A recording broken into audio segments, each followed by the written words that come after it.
Hoši, máme zcela zásadní problém. Tenhle týden se vůbec nic nepokazilo.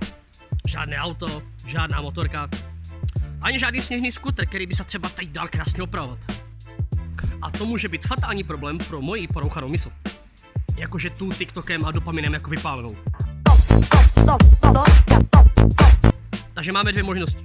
Buď to se budu celý týden učit jíst čínskýma hůlkama. A to by bylo málo sadomaso. A nebo se budu učit programovat. Abych vás uvedl v obraz, v dílně mám skill jako klerik na 628 úrovni. Ale nepřehraju si ani Windows. Takže pozorovat mě, jak trpím u učení se programování, by mohlo být velmi, velmi vtipné. Piči, kde jsou zas? Takže si objednám nějakou vývojovou desku a budu se učit programovat. Na jednu stranu to může být trochu kontraproduktivní, protože pokud budu mět programovat, tak jsme zase blíž ke zkáze lidstva. Vítám tě v mém YouTube studiu. Za to hrozné echo se jako fakt omlouvám, ale jako židle a stůl a industriální regál není úplně na akustiku jako nejlepší mezi holýma stěnama. Ano, hádáte správně, tenhle díl bude diametrálně odlišný od těch ostatních. By the way, příkazový řádek jsem viděl poprvé v životě, jakože třeba týden zpátky. Jakože celý vesmír a následující 4 dny se budou odehrávat v téhle krabičce. No a to díky vývojovému modulu ESP32. Aha. Já tady mám nějaké hrubé základy elektrotechniky. Ale když říkám hrubé, tak si představme jako šmirgl o hrubosti jako chodníku. No, takže neočekávám jako nějaké úplné bomby a hroty.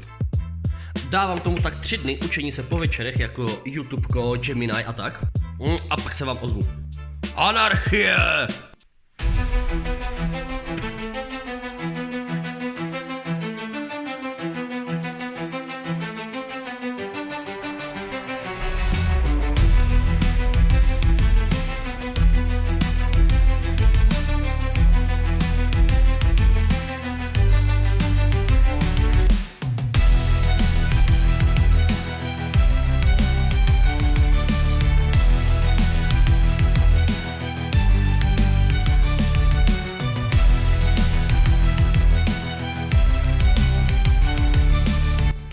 Myslím si, že to nebude tak hrozné. Než abych se učil jako jazyk C++, který je potřeba, abych to jako do toho nahrál, tak budu trochu cheatrovat. Teoreticky stačí Gemini zadat správný prompt, co chci, aby ta deska jako dělala. Ten mi vygeneruje v C++ ten sketch. Ten sketch si nahraju do toho programu. A ten program, když si správně nastavím jako cestu a flashování a všechno, tak nahraju do té jednotky. A ta jednotka by měla začít dělat to, co potřebuji. To zní až příliš jednoduše. Hoši, už jsme u toho, zas hroty ty vole. Tady tu ten Lolin, co má teda ten čip ESP32, proto to používám, tak je hrozně super. Ale on nemá přesně definované takové ty piny, po kterých jako mají frčet ty komunikace. Jo, tady super, mini to má jasně jako definované, že jako můžeš na 8 a 9. No a tady zkoušíš 22 a 23, no a pak zkoušíš 15 a 13, no a pak 3 a 5 a jako nespíš zase o půlnoci, jako tady vole běsníš. A furt tu nemáš logo Volvo. Jo, mraky kompilací, přepisování kódu, řekneš si ty vole, já už jsou úplně ajťák. Proč to nejede? No, tak pak si zjistíš, že jako napíšeš basic kód, abys ten displej prostě rozsvítil bíle. On se inicializuje, jakože tam na těch drátech je, že jsi to udělal dobře tady po mechanické stránce. A ten displej je prostě vadný. Hotovo, mám sirky. Takže teď to rozkuchám, použiju jiný displej, gyroskop nechám zachován, ale nejsem si jistý, když používám furt 4 dráty, jakože fly by wire, jo, plus, minus 2 signály. A druhý displej má zase plus, minus a 2 signály, jestli musím měnit a kompilovat kód, anebo to mám flashovat, nemám ty vole, nevím. Hotovo, vezmu prostě kladivo a natluču tam ty informace. Hned vám vysvětlím, jak to funguje, jo, prostě tady máš nějaký kód, který je úplně očividně v tatarštině, jo. Chápeš, tatarština ty vole. A tomuhle dělám, že jako něco rozumím. A pak se stane taková věc, že tu máš displej.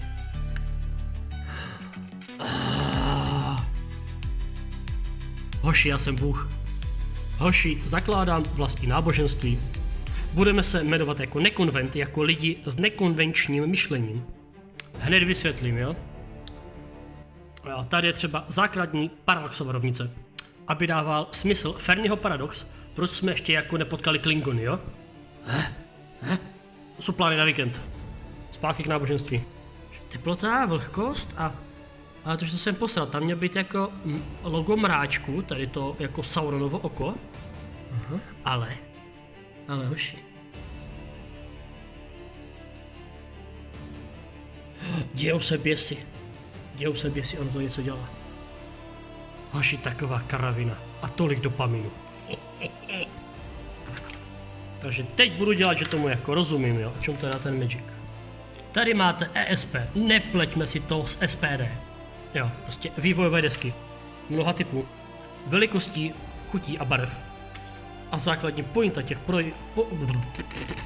základní pointa jako toho schématu je, že máš jako plus a minus a 2 signály. Ty připájíš třeba do displeje a přesně jak to napájíš do displeje, tak to z displeje pokračuje dál. Tam si dáš třeba jako gyroskop, ohejní UFO a zase ty samé dráty prostě jenom pokračuješ do nekonečna, do soumrakového spínače a dál. To je jako za mě hrozně super jako.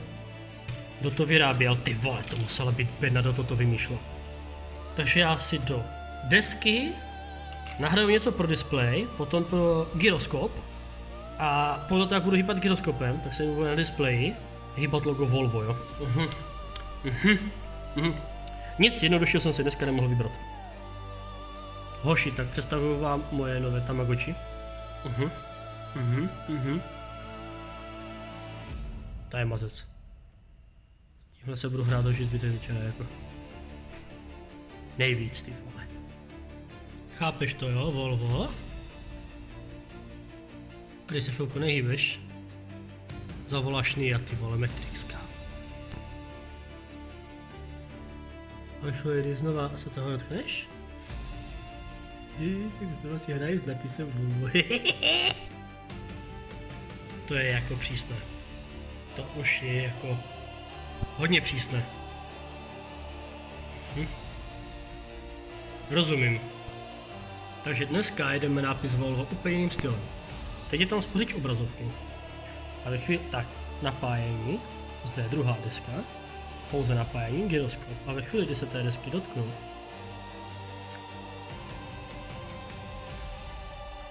what the hell?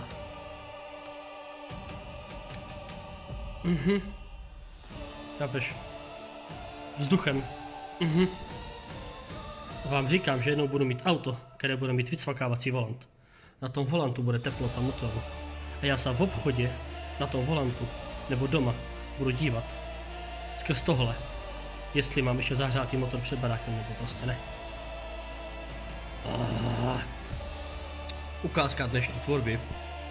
Na neděli potřebuji vyrobit stroboskop do práce, takže jsem kuchl jako svítilnu. To bude zdroj světla. Z ní jsem taky vykuchal tenhle 2 amperový MOSFET. Nemusel bych ho ztratit. Ten MOSFET bude zde na konci jako výkonnostní prvek, co bude spínat to světlo, aby blikalo. Teď ten Magic, no. Aha.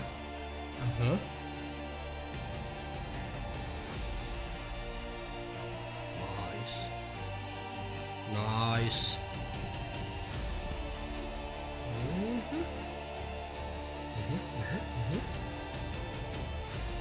Že vypnuto.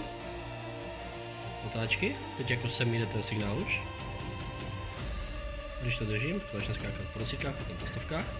Nastavím si otáčky, při kterých to vysílá ten signál a bude blikat. Hej. Tak jako, co je dneska nebudem kamarádi? A nebo zase jako zjedeš na nulu. A že vypnuto. Ale jako nejvíc moklý jsem tady z té úvodní animace. Skoro prosenice a prostě dým, chápeš, z chladící věže, z komínku, z jo, ty vole. Jo, měl bych jít spát, no. Hoši, já vám něco povím, já jsem něco mezi Stephenem Hawkingem a Drátěnkou, ty vole. Čím na ten meček? Ano, funkční stroboskop, vlastní výroby. Já nevím, jestli si to jako uvědomujete, ale tímhle se dá jako naprogramovat cokoliv. Jo, třeba jako v motorovém prostoru snímáš hodnoty a Wi-Fi si je posíláš do auta a někdy si je zobrazuješ. Bez drátů. Jo, nebo jako mám na zahradě dětský domek, kde se hrají děti. A pomocí téhle featurey jako vyrobíš interkom, aby se jako zmáčkl tlačítko a mluvil s těma dětma, že jako pojďte domů k obědu. Nebo se jako ještě jednou špatně vyspím a budu vyrábět zbraně hromadného ničení. Ještě jsem taková klidná povaha. Teď jako mohu říct, že jsem spokojen. Mír, vole.